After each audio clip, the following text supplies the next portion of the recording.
I don't know if you sometimes struggle with memories that are a long, long time ago, and occasionally you get just a little flicker of something, or you can remember an image, or you can remember an event, and you don't really have a lot of other things that details that you can fill in with that. And I have that kind of a memory of a trip that I took, with my family. I was maybe 5 or 6 years old, and I don't have any idea where we were. I don't have any knowledge of the circumstances. I assume that it was in the summer, but time of year, I really have no clue. All I remember is that we were camped in our travel trailer near a river where there was a dam, and there were locks where the ships would come in, and they came all night long. They would come in, and most of them, the side of the river that we were on was kind of the high side, and the ships would come in at a certain level, and they would come into the locks, and the gates would close, and then they would drain this water out, and they would lower the ship down, and it would go on its way downstream. And it was just fascinating to watch. And I remember being amazed at the power of the water and the ability of the water to support these huge, ships that came in, the barges full of containers and all of that. And so this metaphor, this idea of the locks, is something that I kind of wanted to throw out there for you to be thinking about. Because sometimes we struggle a little bit in our personal prayer lives. Sometimes we are looking for a way to move ourselves spiritually or prayerfully to a different level. And see, that's what the locks do, is they move a ship from one level to the other level. So last week we had church council. And during church council, we had a little bit of a discussion about how it might be a good idea if we could come up with a prayer partner or somebody that we could check in with, just to kind of help us to hold each other accountable, to check in and say, hey, how's it going with you? Is your prayer life what it should be? Are you praying for the church? Are you remembering to, lift up the church in your prayers and so on? And during that discussion, I made a comment that that you really cannot not pray. And I got a couple of cranked necks, and they looked at me kind of funny, but I get used to that over time.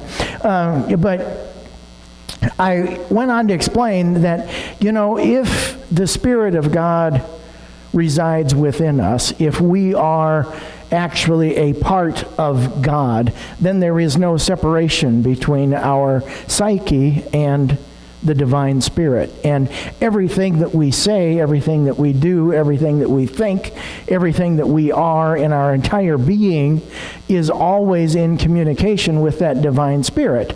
And if prayer is, in fact, that level of communication, then it simply is impossible not to be praying, not to be communicating at all times with that divine Spirit. There is a difference, though, between that kind of communicating, that kind of being with the divine Spirit, and what I call intentional communication. And intentional communication is what many of us call prayer. But beyond that, there is something else that I would like to throw out to you as a thought, and that is the art, the practice, the spiritual discipline of meditation. And meditation is, in many respects, that intentional communication that will truly move you to a different level, a different spiritual experience that allows you to function in this world maybe perhaps in a better way.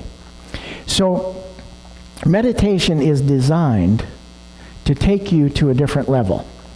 And therein lies the connection with the story about the locks when I was a little kid, and how the ships come in and the locks help that ship move from one level to the next level. And for the sake of our metaphor this morning, when I was a kid, I watched most of the ships come in at the high level, and then they were lowered to a lower level, and they went on their way down. And that's exactly how I see this process of meditation taking you to a different level. Because, folks, I don't know if you want to think about it this way or not, but your mind is a dam, okay? It is an absolute stoppage of everything. It's so hard for us to just let things go and let them pass right through. They don't do that. They get stuck right here. Okay? You've got the river of life.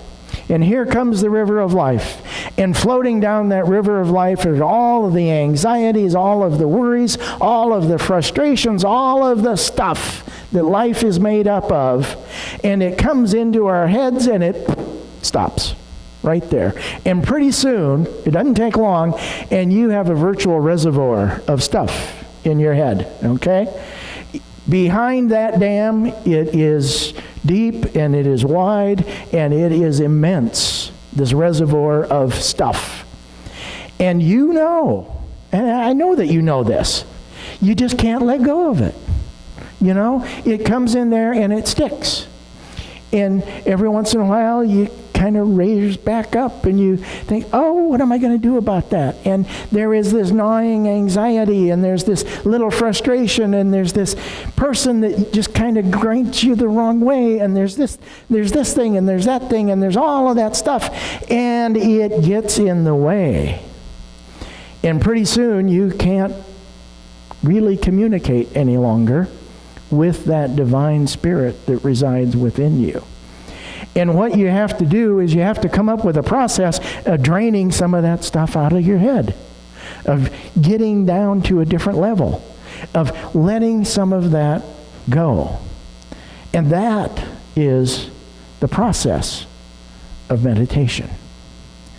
So imagine yourself like a ship going into the locks. And meditation is that process of going through the locks, where you're emptying out the stuff in our heads and you're finding a new level of spirituality. Now, most of you at one time or another have experienced that level of spirituality that I'm talking about. It may have been in church, it may have been out in the woods, it may have been at a wedding, it may have been all by yourself when you are just sitting in the dark. But I think most of you can relate to what it is that I'm talking about, where you have felt the presence of God. You have felt so close to God that you just knew that God was there. But it is an elusive feeling. It is something that is not readily accessible.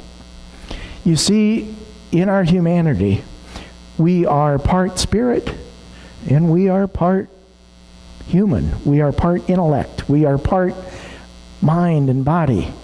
And so often we try to access the spirit through the intellect. And it doesn't work. The two don't cross over. There's no connections there between what is in our head and what is in our spirit. The Gospel of John says that God is a spirit, and those that worship him must worship him in spirit, not in your head. You have to find a way to access that spiritual part of yourself through the Spirit. And that is the process of meditation. And the metaphor is that our mind is like a dam, and it stops all that stuff up, and you come in at the upper level, and all your anxieties are high, all your frustrations are high, all your stress is high. And then it's lowered, and you come down to a new level. Now, if we look again at the scripture that I read a minute ago, I think what the Apostle Paul is describing here is the act or the practice of meditation. So powerful is this practice that you don't even have to use words. You don't even have to talk. All you have to do is be present. And the Spirit will intercede for you. And Paul says through wordless groans. Other translations say that you'll pray as the Spirit gives you utterance. Now, prayer for me is us talking to God. It's making our wants, our needs, our desires, our frustrations known to God. It's kind of a one-way conversation. You know, you sort of dump on him. If, it's like, God, I need this, I need help with that, I need you to do this, can you do something about the weather? I don't know. Yeah, you go and you go and you go and you go. And very little comes back.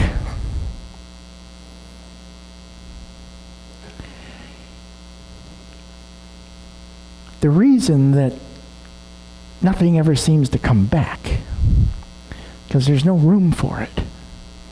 Your head's already full. It's all in there, it's all dammed up. And unless you find a way to drain it out, unless you find a way to lower that stress, to lower those frustrations, to go through that lock and to seek that new level, chances are good you're not going to be real successful in your communication attempts with God. Now, I find it interesting that this scripture that I've highlighted and that we're talking about from Paul is addressed to the church in Rome, because a lot of the people in Rome that Paul would have been talking to would have been raised on what we now call Greek mythology, the Greek gods.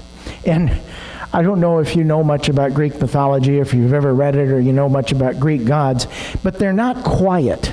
Okay? Greek gods are boisterous, they're flamboyant, they're brawny, they're always fighting amongst themselves, and they like to call attention to themselves, and they're big and they're burly, and it's like these are the Greek gods. And can you imagine how difficult it would be for the people in Rome that were raised on that kind of an image of God to comprehend what it is that Paul's talking about, this small, still voice of the Spirit that lies deep within you that you can only access through being quiet and through being intentional in that communication.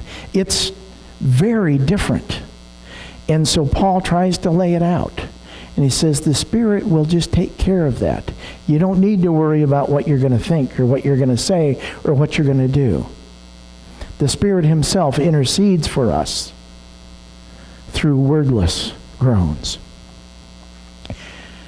So in essence, when you create the space up here, you create the space, God then can fill the space. And that's the process of meditation.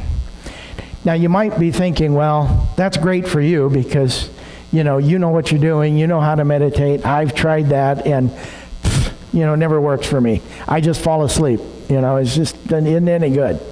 Well, one of the ways, there's lots of different kinds of meditation. There's lots of instruction out there, but one of the simplest things that I've found to be really effective is to find yourself a mantra, something that you can say that is meaningful to you, something that has some significance in your life. Find a mantra, and then you can repeat that mantra to yourself as you sit quietly before God. Now, what actually physically is happening here is you're giving your mind a little something to just kind of be busy with, to play with, okay, I'm over here, I'm repeating this mantra. But in that space, in that time, you will discover that you're moving into a different level. And some of the stress, some of the anxiety, some of the frustrations of life are beginning to drain away as you repeat that. Now, some people focus on their breathing, some do all of those things. For me, my mantra, personally, comes from the prayer of St. Francis. And it's, Lord, make me an instrument of thy peace. And sometimes as I repeat that to myself, I emphasize different words because the meaning changes. It's Lord, make me an instrument of thy peace. Or Lord, make me an instrument of thy peace. Or Lord, make me an instrument of thy peace. But I'll change it up just a little bit. And I'll repeat that. Now, when you first begin the practice of meditation, 2 or 3 minutes is a long time. And don't be discouraged by that. That's fine. That's good. And then you can stretch it to 5 minutes, and then maybe 10. But if you can do that for 10 minutes, your whole day will change. Your whole life will change. Because it moves you to a different level. You go through those locks, and some of the cares of the world drain away. Because if you remember one thing from all of this, remember this, that meditation is not talking to God, okay? Meditation is not talking to God. You don't need to say a word. Be quiet, okay? Meditation is making space in your mind so that God can talk to you. That's a significant difference. So that is food for thought. And that is